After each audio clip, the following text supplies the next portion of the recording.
Ես ծնվել եմ 1936 թվին, 89 տարեկան եմ։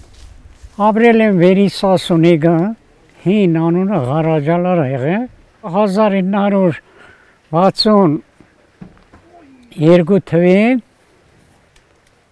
մեր գյուղը վերաբնակեցրին, իջեցրին նստի, որը կոչվում է Սասունիգ։ 1965 թվից նշանակվել եմ Սասունիգ սովխոզում որպես բրիգադիր։ Աշխատել եմ բրիգադիր մինչև 1988 թվի, մինչև խորհրդային պետության փլուզման։ Ունեմ լավ տղաներ, ունեմ լավ թոռներ, լավ հարցներ, բոլորն էլ ինձ լսում հարգում են, ահա երկրագործության գաղտնիքը։ Տան մեջ անախորժություն եթե չի լինում, բոլոր տան անդամները թեպետ բաժանվել են, արդեն առանձին ընտանիք են կազմել տղաները, բայց բոլոր դեպքերում ամեն մի հարցում ինձ հետ կապնում, հարցնում են, որպես հին գյուղատնտեսի, որպես լավ պապիկի։ Այնքան էլ գոհ եմ, որ շատ հարգում են ինձ։ Ունեմ 4 տղա, 10 թոռ։ Իմ Անդրանիկ թոռն է, առաջի թոռը սա է, ամենափոքրը թոռնուհին։ 10 թոռ այդ մի թոռնուհի աղջիկն, բոլորը տղաներ են։ Իմ տղաները ունեն էլի երեխաներ, հիմնականում մեր ազգի գեների կողմից գալիս է, որ տղաների թիվն ավելի շատ է, քան թե աղջիկներ կանց։ Կոմունիստների ժամանակ այս բնակարանները բոլորը ձրի են տվել մեզ, անվճար։ Նստել ենք, ասում են, եթե եկել ես, նստել ես, պարտադիր պետք է գյուղատնտեսության մեջ աշխատես, եթե ոչ, բնակարանն ազատ է։ Այն ժամանակը դենց էր։ Ստիպված տան անդամներից 2-3-ն աշխատում են։ Կարմրահյութը։ Սասունիգը համարվում էր խաղողի բերքի ցուցանիշներով 3-րդ տեղը, լավ բերք են տալիս, ժողովուրդն աշխատում են, միասնական ամեն ինչը շատ լավ էր ստացվում։ Եթե ճիշտն ասենք, գյուղացիները բոլորն էլ դժգոհ են այսօրվա վիճակից։ Գյուղնախարարությունը գոյություն չունի, չկա։ Հողերը բաժանեցին գյուղացիներին։ Գյուղացիները չկարողացան մշակել հողերը։ Հիմա Սասունիգում 90% հողերը բաց են թողի ժողովուրդը, բայց թե հողի վարձը տալիս են։ Ռոռոգման ջուրը հիմնականում Սևանից է գալիս, շատ ուշ են տալիս, որը չի բավարարում ժողովրդին, ձեռնատու չի եւ այսպես մարդիկ կարծես թե հրաժարվել են այդ հող մշակելուց։ Գյուղատնտեսությունը կարծես թե մարել է։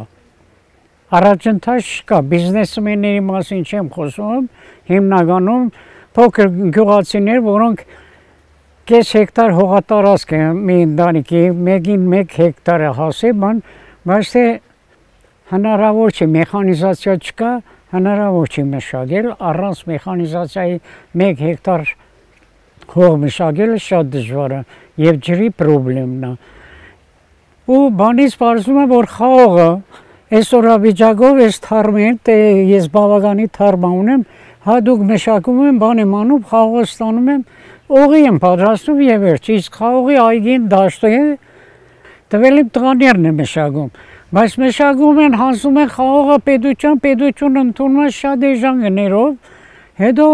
գումարն էլ ժամանակին չի տալիս։ 3 ամիս 1, 4 ամիս 1 դենց գումարը տալիս է, այդ գումարն էլ մինչև գալիս ասում է, այդ տանտերը արդեն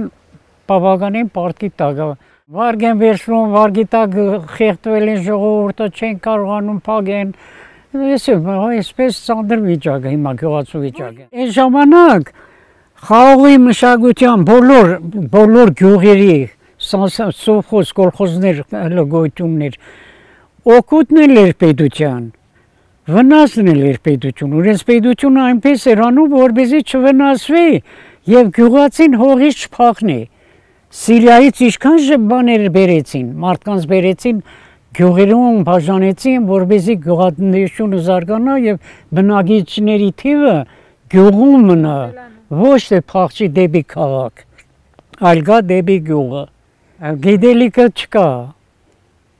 գիտելիքի դեպից ով է գնում, ոչ մեկ։ Եթե գիտելիք ունենայի գյուղնախարարին մի լավ մարդ կնշանակեին, որպեսզի այն ժամանակ գյուղ նախարարը, եթե Սասունիկը մեկ օր ոռոգման ջուրը կդրված էր, զանգում էին մանի Շրջկոպի նախագահին, Շրջկոպի նախագահ մի հատ զանգում էր, գյուղ նախարարը հաջորդ օրը ջրի հետ գալիս էր։ Սասունիկի ջուրը չի կդրել։ Դե հիմա յուրաքանչյուր մեկը ձգտում է, որ իր կողքի հետ է մարդը իրան պաշտպանող լինի, իր կողմից խոսի։ Կես ինչ է մեր երկրի վիճակը։ Ես լրաբերով որ նայում եմ ազգային ժողովի այդ խայդարակ վիճակը, առաջնահերթ երկրի անվտանգության մասին առաջնահերթ մտածեին։ Բոլորը մեկ հարցի շուրջ ճիշտ մտածեին։ Մտածել են այս մեկը, չգիտեմ, տունը սարքեն, մյուսը սարեն, ժամանակին արել են եղել, հիմա սա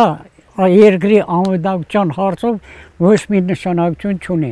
Առաջնահերթ միասնական պետք է լինենք։ Բոլորս մեկ մարդու նման պետք է մտածենք, որ մեր երկրի խաղաղությունը լինի, երկրի բոլոր աշխատանքները նորմալ լինեն, գյուղատնտեսությունը զարգանա, քաղաքի գործարան ֆաբրիկաները առաջվա նման, քաղաքացին աշխատին, ամեն ինչը տեղին լինի, ոչ թե կանգնեն իրար հայհոյեն, ասեն, ուղղակի խայդարակ վիճակը շատ ժամանակ ոչ մեկ էլ չի նայում այդ լուրերը։